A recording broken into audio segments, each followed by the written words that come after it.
வணக்கம். நம்மளுடைய சேனல் பார்க்குற நண்பர்களுக்கு நான் வரவேற்கிறேன். தொடர்ந்து நம்ம சேனல் மூலியமாக நம்ம நிறைய சட்ட விழிப்புணர்வு கொடுத்து கொண்டிருக்கிறோம். தமிழ்நாடு முழுக்க நம்ம சேனலில் பார்க்குறாங்க.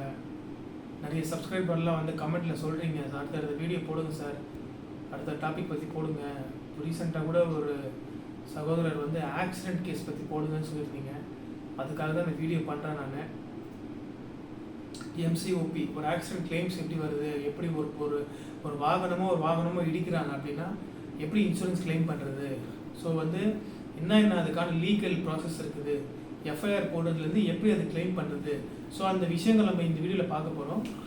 அதில் முக்கியமாக பார்த்தீங்கன்னா நிறைய பேருக்கு ஒரு விபத்து ஏற்படுது, ஒரு அன்எக்ஸ்பெக்டட் ஆக்சிடென்ட் ஆகுது, ஒரு இன்சிடென்ட் நடக்குது, எதிர்பாராத ஒரு காரியம் பப்ளிக்கில் நடக்கும்போது அதை நாங்கள் என்ன பண்ணுறதுன்னு நம்மளுக்கு தெரியல, அது சம்மந்தமாக எனக்கு வீடியோ போடுங்க, என்ன அதுக்கு சட்டப்பூர்வமாக என்ன அதுக்கான சொல்யூஷன் இருக்குது, என்ன ரெமெடிஸ் இருக்குதுன்னு கேட்டிருக்கீங்க. ஸோ அது விஷயமாக தான் நம்ம இன்றைக்கி பேச போகிறோம். ஸோ ஆக்சிடென்ட்னு பார்த்தீங்கன்னா நிறைய விபத்தில் பார்த்துருக்குறோம். நம்மளுடைய state crime record bureau, national crime record bureau மூலமாக நம்ம ரிப்போர்ட் எடுத்து பார்த்தோம். ஒரு ஆர்டிஐ போட்டு நம்ம வாங்கி பார்த்ததில் 2015 2010 2018 வரைக்கும் முழுக்க பார்த்தீங்கன்னா கிட்டத்தட்ட லட்சக்கணக்கில் ஆக்சிடென்ட்ஸ் ஆயிருக்குது. தமிழ்நாட்டில் மட்டும் லட்சக்கணக்கில் ஆக்சிடென்ட். இன்னமும் ஒரு நாளில் குறைஞ்சபட்சம் ஒரு 100 ஆக்சிடென்ட்டோ ஒரு 1000 ஆக்சிடென்ட் டெய்லி ஆகுது. தமிழ்நாடு மட்டும் கிடையாது, இந்தியா முழுக்க எல்லா இடத்துமே ஏதோ ஒரு இடத்துல தினமும் விபத்து ஏற்படுது. ஃபார் எக்ஸாம்பிள் ஒரு வாகனத்தை ஓட்டிட்டு போறீங்க, ஆப்போசிட்லேருந்து ஒரு வண்டி வருது, அந்த வண்டியை 2 பேர் இடிக்கிறீங்க. அது சிங்கிள் பர்சன் மேலே ஃபால்ட் இருக்குது, இல்லை நான் கரெக்டாக தான் வந்தேன், நீங்கள் ராங் ரூட்டில் எனக்கு இடிச்சிட்டீங்க, அதுக்காக நான் போலீஸ் ஸ்டேஷனில் கம்ப்ளைண்ட் பண்ணுவேன், நீங்கள் எனக்கு காசு கொடுங்க, என் வண்டிக்கு என்ன கிளைம் பண்ணணும் அப்படின்னு நிறைய பேருக்கு தெரியாமல் இருக்கும். சில பேர் என்ன நினைப்பீங்க, நான் ஸ்டேஷனில் போய் கம்ப்ளைண்ட் கொடுத்தா அவங்க அந்த எந்த பையன் இடித்தானோ அந்த அக்யூஸ்ட் கிட்ட இருந்து அவங்க எனக்கு காம்பன்சேஷன் வாங்கி கொடுப்பாங்க. ஆனால் அந்த மாதிரி கிடையாது. ஒரு ஆக்சிடென்ட் ஏற்படுது, முதல்ல இடிக்கிறீங்க, ஒரு பிரச்சனை வருது அப்படின்னா முதல்ல என்ன பண்ணணும்னு பார்த்தீங்கன்னா இம்மீடியட்டாக அந்த ஸ்பாட்லேருந்து வண்டியை நவுத்தாமல் இம்மீடியட்டாக காவல்துறைக்கு ஃபோன் அடிக்கணும், 100க்கு ஃபோன் பண்ணணும். இப்போ நீங்கள் 100க்கு ஃபோன் பண்ணும்போது என்ன ஆகும்னு பார்த்தீங்கன்னா இம்மீடியட்டாக அங்கே இருக்கிற ஒரு லோக்கல் பேட்ரோலிங் ஆஃபீஸர் டிராஃபிக் இன்வெஸ்டிகேஷன்லேருந்து ஸ்பாட்டுக்கு வருவாங்க. ஸ்பாட்டுக்கு அங்கே அந்த வண்டியை எடுத்துட்டு டைரெக்டாக ஆர்டிஓக்கு அனுப்புவாங்க. அதை ஆர்டிஓ காமிச்சிட்டு அதுக்கப்புறம் எஃப்ஐஆர் போட்டு ஆர்டிஓ அனுப்புவாங்க. எல்லாமே ஸ்டேட்மெண்ட் ரெக்கார்ட் பண்ணிவிட்டு கம்ப்ளைண்ட் வாங்கிட்டு ஸ்டேட்மெண்ட்டை வாங்கிட்டு அந்த வண்டி ஸ்டேஷன் கொண்டு போவாங்க. அங்கே எஃப்ஐஆர் போட்டு எல்லா ப்ராசஸ் முடிச்சிட்ட பிறகு வண்டி ஆர்டிஓ காமிச்சிருவாங்க. இப்போ வண்டியை ஆர்டிஓக்கு சில பேர் ஆர்டிஓ பார்த்தீங்கன்னா எஃப்ஐஆர் போடுறதுக்கு முன்பாக போலீஸ்காரங்க கொண்டு போய் விடுவாங்க. அந்த வெஹிக்கல் ரிப்போர்ட் வரும், அந்த மோட்டர் வெஹிக்கல் ரிப்போர்ட் வரும். அந்த ரிப்போர்ட் வந்த பிறகு கூட சில பேர் பார்த்துட்டு என்னென்ன ப்ராப்ளம்ஸ் இருக்குது, வண்டி என்ன டேமேஜ் ஆகிருக்கு, அந்த விஷயங்கள்லாம் எஃப்ஐஆரில் ஏற்றணும், இந்த வெஹிக்கல்லாம் வந்திருக்கு, இந்த ரிப்போர்ட் வந்திருக்குது ஆர்டிஓ ரிப்போர்ட்டு.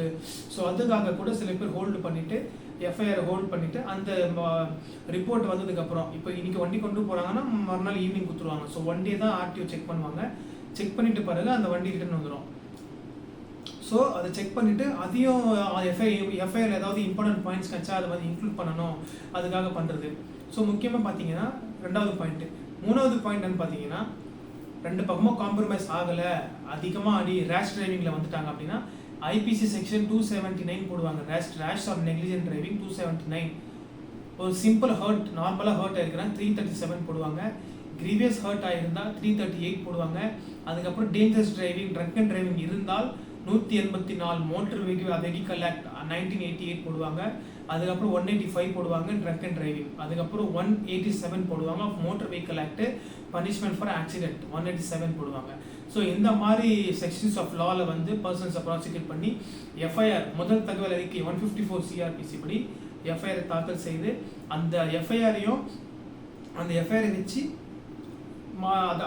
ரெண்டுமே ஆர்டிஓக்கு போயிட்டு இந்த வண்டியை அங்கே அனுப்பிச்சிட்டு செக் பண்ணிவிட்டு அதுக்கப்புறம் அவங்க வண்டியை ஓனர்கிட்ட ஒப்படைச்சிட்டு ஒரு ஸ்டேஷன்லேயே இப்போ அது பெயிலபிள் அஃபென்ஸில் போடுறாங்க 279 337 இது 2 மட்டும் போடுறாங்க அப்படின்னா ரைட்டு, நார்மலான விஷயம், ஸ்டேஷன்லேயே பெயில் கொடுத்துருவாங்க. 304A causing death by negligence போடுவாங்க. ஆக்சிடென்ட் கேஸ் பொறுத்த வரைக்கும் 279, 337, 338 of IPC, மோட்டார் வெஹிக்கிள் ஆக்டில் 184 dangerous driving, 185 drunk and driving, 187 punishment for accident. அதுக்கப்புறம் வந்து 304A போடுவாங்க, காசிங் டெத் பை நெக்லிஜென்ஸ். இப்போ உங்களோட கவன குறைவால் கேர்லெஸ்னால ஒருத்தர் ஒருத்தனை இடிச்சிடுறீங்க, அவன் கீழே விழுந்து செத்து போயிடுறான் அப்படின்னா அப்போ 304A செக்ஷன் இங்கே அட்ராக்ட் ஆகும். ஸோ இந்த மாதிரி விஷயத்தில் பார்த்தீங்கன்னா நம்ம வந்து எஃப்ஐஆர் போட்டுடுறாங்க. எஃப்ஐஆர் போட்ட பிறகு என்ன ஆகும் பார்த்தீங்கன்னா ஸ்டேஷன் பெயிலில் விடுவாங்க. சில பேர் ரிமாண்ட் பண்ணிடுவாங்க, செத்து போயிட்டான் சரிப்பட்டு வராது, இது மேஜர் அஃபென்ஸை நீங்கள் மேஜர் செக்ஷன் போட்டு ரிமாண்ட் பண்ணுங்கன்னா அந்த நேரத்தில் போலீஸ் வந்து மேஜர் செக்ஷன் போட்டு எந்த செக்ஷன் அபோவ் 3 இயர்ஸ்க்கு வருதோ அந்த நான் பெயிலபிள் செக்ஷன் போட்டு ரிமாண்ட் பண்ணுவாங்க. இல்லை பிலோ 3 இயர்ஸ் இருக்குது அப்படின்னா ஸ்டேஷன்லேயே பெயில் கொடுப்பாங்க. 2 ஷூரிட்டி வச்சு 2 ஃபோட்டோ, ஆதார் கார்டு, அப்போ அந்த டாக்குமெண்ட்லாம் கொடுக்கணும். அக்யூஸ்ட் கிட்ட வாங்குவாங்க போலீஸ்காரங்க. வாங்கிட்டு நீ வந்து சைன் பண்ணிவிட்டு ஃபைன் கட்டிட்டு போக சொல்லுவாங்க. ஸோ இந்த ஸ்டேஷன் பெயில் முடிஞ்சிச்சு. அடுத்தது என்ன பண்ணாங்க அப்படின்னா பாதிக்கப்பட்டவங்க விக்டிம் ஃபேமிலி என்ன பண்ணுவாங்கன்னா அந்த விக்டிம்க்கு ஹர்ட் ஆயிடுச்சு, ஓகே இவங்க பெட்டிஷன் பேர் போட்டு கிளைம் பண்ணலாம். இதே விக்டிம் அடிக்கப்பட்ட நபர் வந்து இறந்து போயிடுறாங்க அப்படின்னா அவங்களுடைய அடுத்த லீகல் லாயர், அடுத்த நாமினி வந்து என்ன பண்ணுவாங்கன்னா அடுத்த வாரிசுதாரர் வந்து கிளைம் பெட்டிஷன் போடுவாங்க. MCOP சொல்லுவாங்க, மோட்டார் ஆக்சிடென்ட் கிளைம்ஸ் ட்ரிபியூனல் சொல்லுவாங்க. அந்த MACT ஸ்மால் காசஸ் கோர்ட் இருக்கும் சென்னை சிட்டியில் மற்றதெல்லாம் ஸ்மால் காசஸ் கோர்ட். அதில் வந்து MCOP ஃபைல் பண்ணுவாங்க. மோட்டார் கேசஸ் ஒரிஜினல் படி சொல்லுவாங்க, MCOP ஃபைல் பண்ணுவாங்க. அந்த மாதிரி ஃபைல் பண்ணிவிட்டு 166 மோட்டார் வெஹிக்கல் ஆக்டில் கிளைம் பெட்டிஷன் போட்டு அதுலேருந்து ஒரு கிளைம் வரும். ஆக்சிடென்ட்டுக்கு ஒரு கிளைம் வரும், ஃபேட்டல் ஆக்சி செத்து போயிட்டாங்க ஒரு கிளைம் வரும், சிம்பிள் ஹர்ட்டுக்கு ஒரு கிளைம் வரும், கிரீவியஸ் ஹர்ட்டுக்கு ஒரு கிளைம் வரும். ஸோ அந்த மாதிரி கிளைம்ஸ்கள் வரும். அது ஒன்று.